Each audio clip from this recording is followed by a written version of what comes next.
ஒவ்வொரு நாள் தோட்டத்துக்குள்ள போகும்போது இப்படி தாங்க கிளம்புவேன். இதுதாங்க என்னோட தோற்றம். ஏற்கனவே உங்ககிட்ட சொன்ன மாதிரி என்னோட காலை முதல் உணவு இந்த மாதிரி முளைக்கட்டிய தானியங்கள்ல செய்த உயிர் அமுது சத்துமாவு தான்.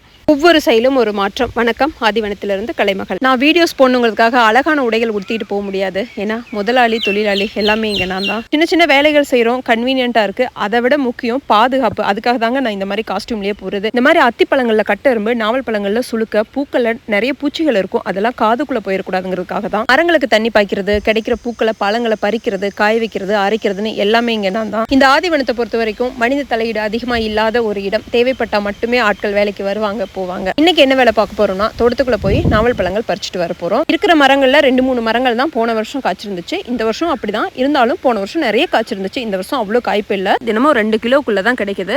பழங்களை பறிச்சுட்டு வந்து தண்ணியில சுத்தப்படுத்தி வெயில காய வைக்கணும். ஒரு நாள்ல எல்லாம் பழம் காய்ச்சிடாது, ஒரு வாரத்துக்கு மேலாகும். அப்பதான் உலர் நாவல் பழம் தயாராகும். ஆரம்பத்திலேயே பார்த்து சொத்தை அழுகுன பழங்களை எல்லாம் சுத்தப்படுத்திடணும். தினமும் கவனிக்கணும். ஏதாவது பழம் அழுகி இருந்தா உடனே எடுத்துடணும். அப்பதான் நல்ல ஒரு தரமான உலர் நாவல் பழங்கள் நமக்கு கிடைக்கும். உங்களுக்கு இந்த மாதிரி உலர் நாவலோ உயிர் அமுதோ இல்ல மரபாமிர்தமோ எது வேணாலுமே வாட்ஸ்அப் நம்பர் கொடுக்குறேன். கேட்டலாக் இருக்கு, அதுல போய் பாருங்க. ஏதாவது டவுட்னா எனக்கு வாட்ஸ்அப்ல மெசேஜ் பண்ணுங்க. வாட்ஸ்அப்லயே ஆர்டரும் பண்ணிக்கலாம். இன்னைக்கு ஆதிவனத்துல காலை பொழுதுல நாவல் பழங்கள் பறிக்கிறது, காய வைக்கிறது வேலை முடிஞ்சிருச்சு.